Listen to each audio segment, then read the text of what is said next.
Hey, what's happening, guys? What's going on YouTube? I'm Johnny. This is Rules for Rebels, and you've turned into episode 56 of Side Hustling. So, welcome back to Side Hustle Thursdays, guys. Again, each Tuesday and Thursday, we share a different story from a side hustler, an entrepreneur who starts a side hustle outside of their 9 to 5 job. These side hustles typically don't require a lot of money and don't require a lot of specialized skills. And the beauty about side hustles is, everybody has their own goal. Some people are just looking to make a little one-time cash infusion. Some people are looking to replace their full-time income, and others are looking to do something in between. Today's story is a fun one. It's about a 16-year-old high school student who made a boatload of money selling silicone watches. Now, I know what you're thinking. Those same played out 20-cent Alibaba silicone watches that you can buy on eBay for $2. Well, yes and no. So today's side hustler actually did this hustle about 6 or 7 years ago. So some time has passed. Alibaba and AliExpress have become a bit more well known, so they were a bit ahead of the game when they did it. Also, their watches are a bit cooler and a bit better quality than those thin bands silicone watches that we see selling super cheap on Alibaba and other import sites. Plus, again, the guys were ahead of their time with this side hustle. So what's kind of cool about this story is this was a high school student and his friend who made over $10,000 selling these silicone watches, and they found a creative way to do it and a creative way to sell them as well. Also, this side hustle kind of illustrated something we'll discuss briefly at the end of this episode, which is how one side hustle can oftentimes lead to another, and you get into the world of side hustling and basically just taking action with your ideas, and you tend to develop more skills, you meet people, you make connections, and all that tends to lead to better and better opportunities. Today's side hustler is Doug Messer, and he's from New York City. Doug currently has his own startup, which is a marketplace which connects students to brands to collaborate. Think about something like a school doing a freshman orientation and giving away those drawstring backpacks. Well, somebody has to provide those backpacks, and oftentimes a company will sponsor a school or sponsor an event and provide those backpacks so the student group or whatever the student organization is can get those backpacks or whatever else. The company gets free advertising in return, and it's kind of a win-win for everybody. Now, this particular hustle we're discussing today actually started about 7 years ago while Doug was a 16-year-old high school student. And again, the hustle was selling interchangeable silicone watches to friends at his high school. He later kind of transitioned into selling watches at his events as well. He also kind of got into it like an event planning, club promotion type thing later on down the road. So this hustle, again, actually started while Doug and a buddy were on vacation in Aruba. They noticed a security guard at their hotel was wearing a brightly colored silicone watch, and the boys hadn't seen anything like this before back in the States, so they asked him about it. The guy offered to sell it to them for $5, and after they bought it and handed over the cash, he proceeded to tell them that they could go down the road and buy more of them for only $3 at a local tourist shop. The next day, they made their way down the block and visited the shop the security guard had told them about, and they found the watches, like he said, for $3. They found that you could buy a watch face as well as various colored interchangeable bands as well. So they wound up grabbing a few of them since they were so cheap, and they headed back to their hotel, and they happened to notice that on the back of the watches were a web URL or a domain. So when they got home, they proceeded to check out the domain and actually wound up contacting the company. It just so turned out that the company had no plans to enter the US market, and not only that, they actually offered to license the product and the name to the boys with the condition that they source the watches from them or have them manufactured through them.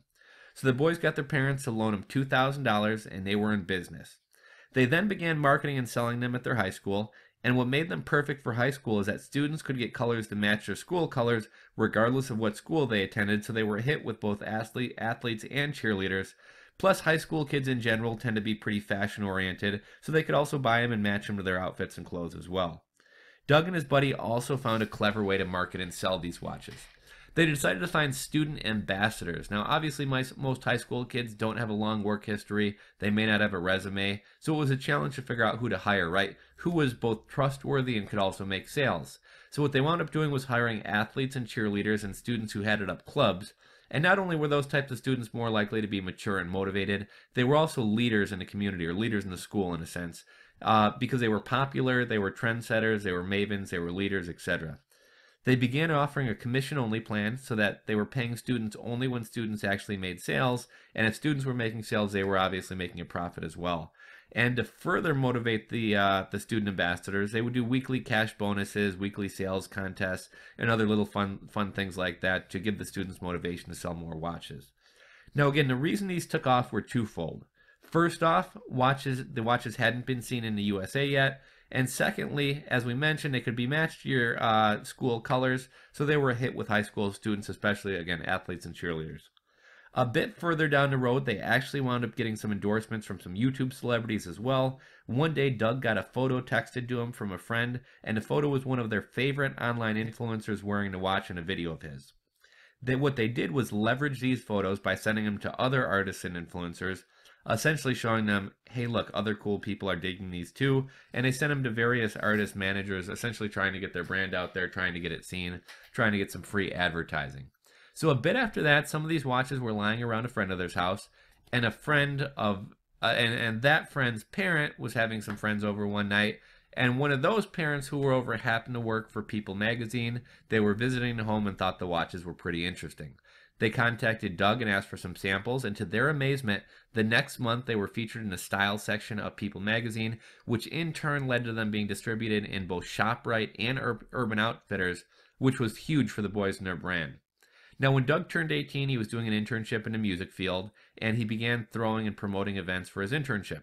So through doing this, he made contacts with artists and bar owners and club promoters and the like, and he made some good contacts. He then began promoting his own shows where he would, get the artist on, find a location. He'd get a cut of both what was made at the door and the bar, and he also made sure that his watch company was a sponsor at the events, so he also sold his watches there as well. Now, while their watch site is still live, this side hustle didn't last forever. Doug is a serial entrepreneur, so he wanted to move on to other projects, and he's run several other projects such as event planning companies and other startups. But again, he's currently doing his marketplace, which connects brands with students and schools. But this was a fun story as it gave him his start as an entrepreneur. He learned a lot of his entrepreneurship skills and kind of caught the entrepreneurship fire early on by doing this. And not only that, but he and his buddy made over $10,000 in profits by doing it as well. Now, I can personally relate to this hustle myself. I got started as a young person as an entrepreneur myself. One fun story of my own is one that I started for a college project when I began making beanbag toss games for an entrepreneurship class. It started very humbly, simply copying a set of boards that my cousin who was a contractor had made for me. I was selling them on Craigslist, also, bartering them in the barter section, trading them for sports tickets and concert tickets on Craigslist.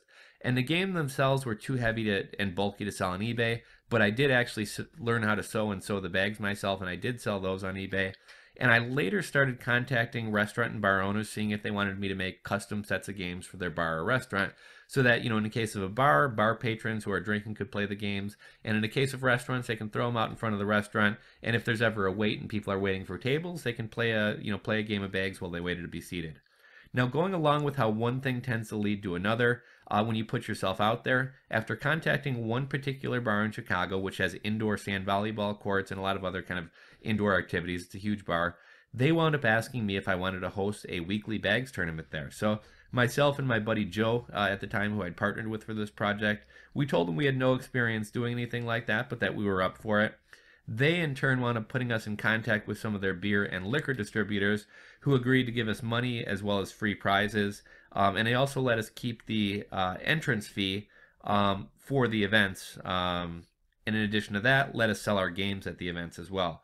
So we did it for a season. We made a bit of money. We met a bunch of girls. We had some fun. However, eventually it came to an end, but it was a great experience, which made us some good contacts and helped us develop some skills, which would help us in later hustles. And that's one of the points I'd like for you to take away from this week's story. When you get started and take action as an entrepreneur, things tend to happen. Things tend to snowball. You start to build skills, you start to make connections, and opportunities just kind of start to fall into your lap. Anyhow, guys, that's today's story. I hope you enjoyed it. I hope you were inspired. And until next time, this is Johnny with Rules for Rebels and our Side Hustle series signing off.